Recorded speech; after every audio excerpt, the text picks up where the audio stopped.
오늘 우리가 볼 말씀은 사무엘하 17장 15절이죠.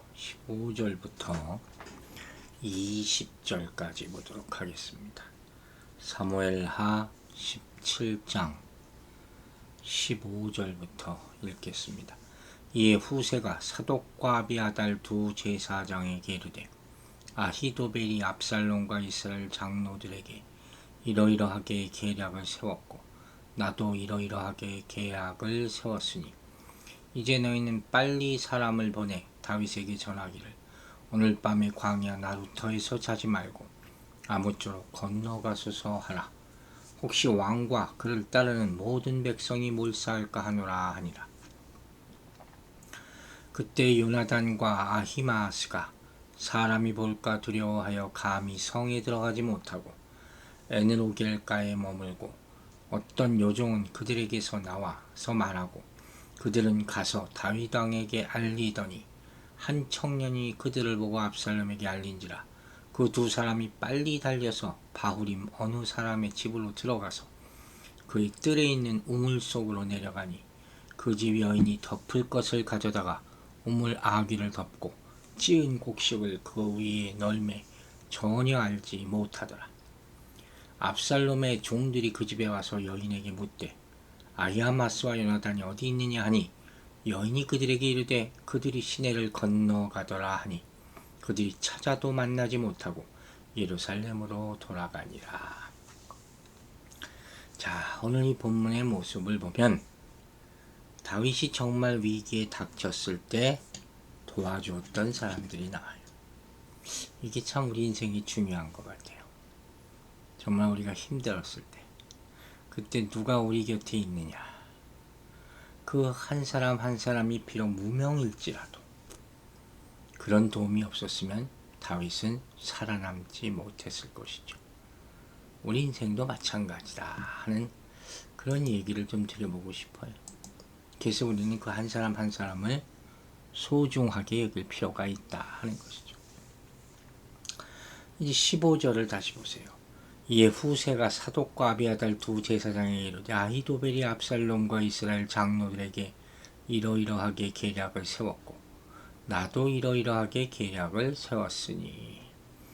여기 사독 또 아비아달 모두 이스라엘의 대제사장이잖아요. 앞서 압살롬의 난을 피해서 도피하는 다윗왕과 함께 동행하려고 했지만 다윗왕이 압살롬의 정세를 캐내도록 예루살렘에 돌려보냈던 그 사람들이죠. 우리가 15장에서 봤죠. 기억을 한번 되살려 보세요. 따라서 지금 후세는 이제 이들을 통해서 중요한 정보를 다윗에게 빼돌리기 위해서 접촉하고자 하는 것이죠. 그래서 여차여차 모략을 베풀었다 하는 거예요. 두 제사장들에게 후세가 아히도벨의 모사는 물론 이 자신이 압살롬에게 베푼 모사의 내용까지도 전달해주고 있는 그런 모습이에요. 그래서 다윗으로 하여금 앞으로 압살롬의 전술에 맞설 그런 적절한 작전을 세우도록 지금 일러주는 거죠. 이게 굉장히 중요한 그런 장면이라고 볼 수 있어요. 특히 이렇게 전쟁하는 그런 사이에서는 뭐 굉장히 이런 한 첩보로 말미암아 전세가 바뀔 수 있으니까.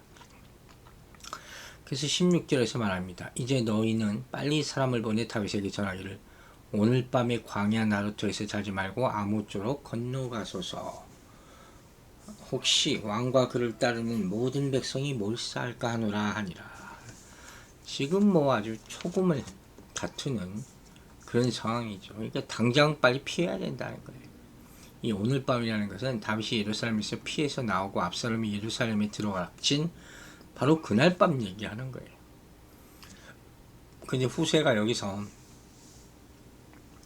이렇게 다윗더러 요단강을 건너라고 그날 밤에 일러준 것은 좀 만약의 사피를 대비하기 위함이겠죠. 즉 후세는 지금 우리가 어저께 봤잖아요. 압살롬으로 하여금 아히도벨의 계략을 따르지 못하도록 이미 그럴듯한 모사를 말했고 자기 말을 거의 들어줄 정도가 된 거예요. 신하들도 그렇고. 근데 아직 사실은 최후 결정이 내려진 상태는 아니었다는 것이죠. 그러니까 혹시 모를까, 혹시 있을 또 이 압살롬의 변덕을 생각하고 한편으로는 다윗에게 빨리 피하라고 통보한 거죠.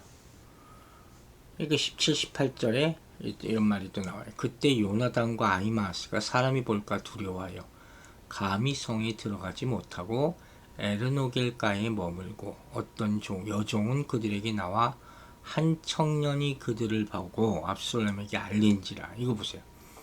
두 사람이 빨리 달려서 바후림 어떤 사람이 집으로 들어가서 그의 뜰에 있는 우물 속으로 내려가. 이거 발각이 되는 모습이에요. 한 소년이 보고 압살롬에게 고한지라. 그러니까 여기는 첩보, 이 소년도 그냥 일반 소년이 아니라 압살롬이 풀어놓은 첩자라고 할 수 있죠. 그게 양측에서 어마어마한 첩보전이 지금 일어나고 있는 것이죠.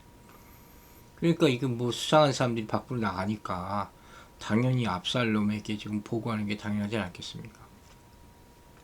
지금 요나단과 아히마스의 행동이 이 첩보자의 의혹을 받기에 충분한 그런 모습이었기 때문에. 그리고 왜냐하면 제사장들인데 제사장들이 불구하고 지금 성막 있는 예루살렘을 떠나서 성 밖에 있는 곳에 있기 때문에 의심받을 만하다 그러죠.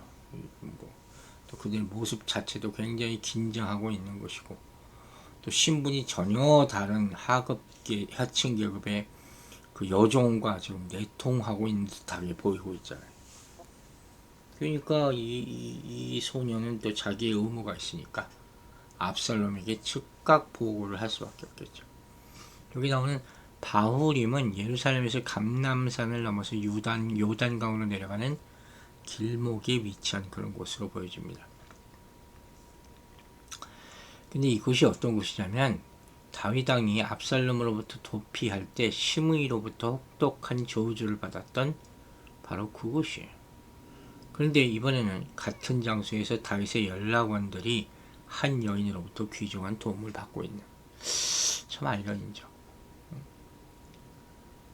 그런데 여기 지금 바후림의 여인이 요나단과 아히마스를 숨겨준 이 우물은 수조 같아요. 우물이기보다는 물을 저장해 놓는 수조를 의미하는 것 같아요. 왜냐하면 이 물이 귀한 팔레스틴 지방에서는 집집마다 이 수조를 설치해 놓고 거기다 물을 길어서 저장하던 것이 보통이었기 때문에 물탱크 같은 거죠. 물탱크. 이런 곳이 많아요. 특히 남미 지방, 우리가 멕시코 선교 갔을 때도 보면 집집마다 물탱크를 만들어 놨더라고. 물이 귀하니까. 그런 곳이 사실 많아요. 우리가 미국 살면서 이렇게 물, 저물, 찬물 펑펑 쓰는 거 정말 감사하게 생각해야 돼요. 또 한 가지 우리가 추측할 수 있는 것은 당신의 남아 때가 지금 건기였기 때문에 수조가 비어 있었을 거 아닙니까? 그래서 요나단과 아히마스가 그곳에 안전하게 숨을 수 있었던 것으로 우리가 볼 수 있죠. 그러니까 지금 이 상황이 얼마나 위급한 상황이었는가. 우물에도 숨을 수 있는 거 아니에요, 급하면. 그러니까 지금 이들이 정말로 이 다윗에게 소식을 알려주기 위해서 목숨을 걸고 지금 일을 하는 것이죠. 앞에 또 다윗은 또 이들의 정보를, 소식을 얼마나 눈 빠지게 기다리고 있었겠습니까? 자, 그러니까 정말 하나님의 손길이 없으면 이 상황에서 다윗이 이기기는 어려운 싸움이었던 거예요. 수적으로나 모든 면에서 정말 어려웠던 거예요. 하지만 어쨌든 하나님께서 요나단과 아히마스 같은 사람을 또 사용하셔서 전세를 역전시키는 위기 상황을 다윗이 극복할 수 있었던 그런 역할을 하는 것이죠. 그러니까 서두에서 얘기했듯이 이렇게 충직한 헌신적인 일꾼들이 있었기 때문에 다윗이 왕좌를 유지할 수 있었다. 한 사람 한 사람이 참 중요하다는 것을 새삼 느끼게 되는 것이죠. 여기 나오는 에느로겔이라 하는 것은 뭐냐? 방랑자의 샘, 또 풍성한 샘, 이런 뜻을 가지고 있는 샘이에요.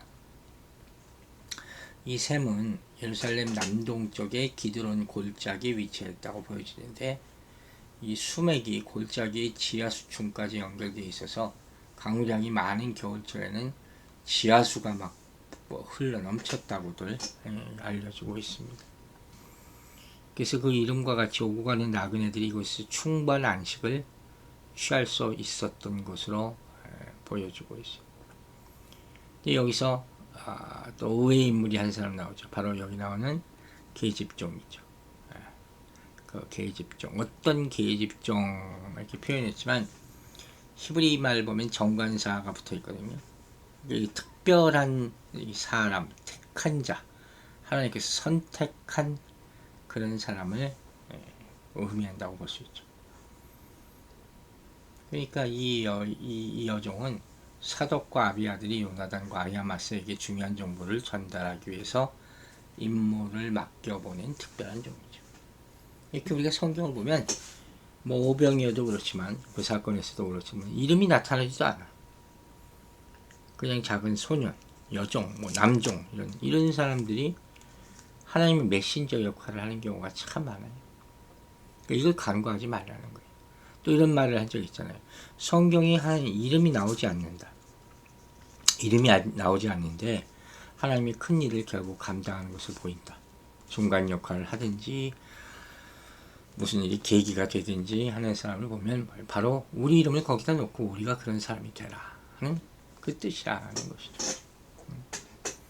그러니까 특별히 보통 사람들에게 눈에도 띄지 않는 그런 여종이었으니까 아무도 의심도 받지 않고 자연스럽게 성 밖으로 나올 수 있을 것 아니었습니까? 물길로 나오는 척하고 그러니까 이런 것들이 다 하나님의 섭리 가운데 이런 일을 감당하게 되는 것이죠. 그리고 또 19절에는 그 집 여인이 덮을 것을 가져다가 우물 아기를 덮고 찌은 곡식을 그 위에 널매 이런 말이 나오잖아요. 그 여인도 또 하나님의 다윗을 위한 하나님의 종으로 사용되는 것이죠. 덮을 것을 덮어서 찌은 곡식, 껍질 깐 보리 같은 것이죠.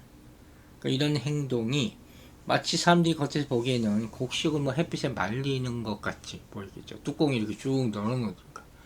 그러니까 아무도 수조 속에 사람이 숨어 있다고 전혀 예상하지 못한 기만책을 사용한 거예요. 그렇지만 사실 이런 사람들의 모든 행동은 다 자기 생명의 위험을 무릅쓰고 감행한 모험이잖아요. 그것도 우리는 간과해서는 안 되죠. 근데 이와 같은 이 여인들의 이 용맹한 모습, 이런 모습을 보면서 누가 딱 떠오르냐? 바로 가나안 정탐꾼들을 숨겨준 라합, 그렇죠? 라합이 딱 떠올라요. 여호수아가 여리고성을 점령할 수 있었, 큰 공을 하는 것이죠. 지금 이 여인의 도움이 없었다면, 뭐 요나단과 아히마스 두 사람은 물론이거니와 요단강 나루터에 있던 다윗과 그 일행 동안 모조리 몰살당할 수 있는 그런 위험이 아마 처했을 것이다 하는 것이죠. 그리고 20절에 뭐라고 했습니까? 압살롬의 종들이 그 집에 와서 여인에게 묻되 아히마스와 요나단이 어디 있느냐 하니 여인이 그들에게 이르되 그들이 시내를 건너가라 하니 그들이 찾아도 만나지 못하고 예루살렘으로 돌아가니라. 이 여인의 한마디 말이 다윗을 살린 거예요. 참 우리가 이 얘기를 무슨 남의 얘기 같이 보지 그렇지만 우리가 인생 살면서 어려움이 닥쳤을 때 이런 한 사람의 말 한마디가 우리 생명을 살기도 하고 죽기도 하는 거예요. 여러분, 교회는 누구의 보호를 받습니까? 전능하신 하나님의 보호를 받죠. 그런데 하나님은 누구를 사용하십니까? 사람을 사용하십니다. 이걸 잘 생각해 보세요. 하나님은 전능하세요. 그렇기 때문에 유력한 자가 아니라 지극히 평범한 사람을 통해서 일하실 수 있어요. 이 의미를 잘 묵상하시기 바랍니다. 그렇게 뛰어난 사람은 쓸 필요가 없어요. 하나님의 힘으로 하는 것이기 때문에. 그죠? 다윗을 보호하려는 하나님의 뜻도 마찬가지예요. 아무것도 못할 것 같은 여인의 헌신을 통해서 이루어지는 것. 그러니까 하나님이 영광 받을 수 있는 것이죠. 안 그러면 사람의 힘으로 했다 할 거 아닙니까? 이렇게 여인은 지혜를 발휘해서 압살롬의 종들로부터 후세의 전령을 숨기고 보호해 주는 것이죠. 하나님이 필요한 사람은 헌신된 사람, 능력의 종이 아니에요. 충성된 종을 찾으셔서 신실한 종을 사용하셔서 하나님의 뜻을 이루신다는 것을 여러분 명심하고 그런 사람이 되시기 바랍니다. 그 마음으로 하나님이 우리를 사용하실 것을 믿고 구해야 되는 것이죠. 즉 우리에게 큰 지식과 능력이 재산이 없어도 순종하기만 하면 하나님께서 쓰시는 거예요. 크게도 작게도. 우리 인간이 자꾸 무슨 뭐 큰 종이야, 그릇이 커, 그릇이 작아, 아유, 그런 말 참 하는 사람들 보면 참 안타까워요. 하나님이 크신 분이지. 그 말 한마디면 끝나는 거예요. 우리는 잠깐 사용되는 도구일 뿐이다. 즉 하나님이 이루시는 일의 결과는 우리의 조건에 있지 않다는 거예요. 우리는 단지 하나님의 손에 붙들린 도구일 뿐이고 우리를 쓰시는 분이 내가 아니라 그분이 전능하신 분이다 하는 것이죠. 그러므로 우리는 일상에서 지극히 평범한 일을 하더라도 은사가 없어도 성실하게 하나님 나라에 합당하게 하면 그것으로 되는 것이죠. 우리가 맡은 일에서 공의와 사랑을 행할 때 하나님은 그것을 사용하심을 믿으시기 바랍니다. 우리 눈에 보잘것없어 보이는 작은 일이다 할지라도 하나님은 그것을 사용하셔서 영광 받으실 줄로 믿으시기 바랍니다. 기도하겠습니다. 하나님 아버지 감사합니다. 다윗을 살린 모든 종들을 보면서 우리가 그들 중에 하나가 되기를 바랍니다. 우리 능력은 항상 부족하고 가진 것은 없고 많은 일을 하지 못할 것 같으나 하나님 한 분만이 능력 있고 전능하시기에 오로지 의지하오니 우리를 사용하여 주시고 충성되고 성실한 종으로 살아가게 도와주시옵소서. 우리의 힘과 능력으로 하는 것이 아니라는 것을 다시금 깨닫게 하여 주시고 부르실 때 순종하는 종으로서 오로지 헌신으로서 하나님께 모든 것을 바치며 따라갈 수 있는 종의 모습으로 살아가게 하여 주시옵소서. 오늘도 약한 자들을 도와주시고 그들의 헌신으로 말미암아 주님 홀로 영광 받아 주시옵소서. 감사드리며 예수 그리스도의 이름으로 기도했습니다. 아멘.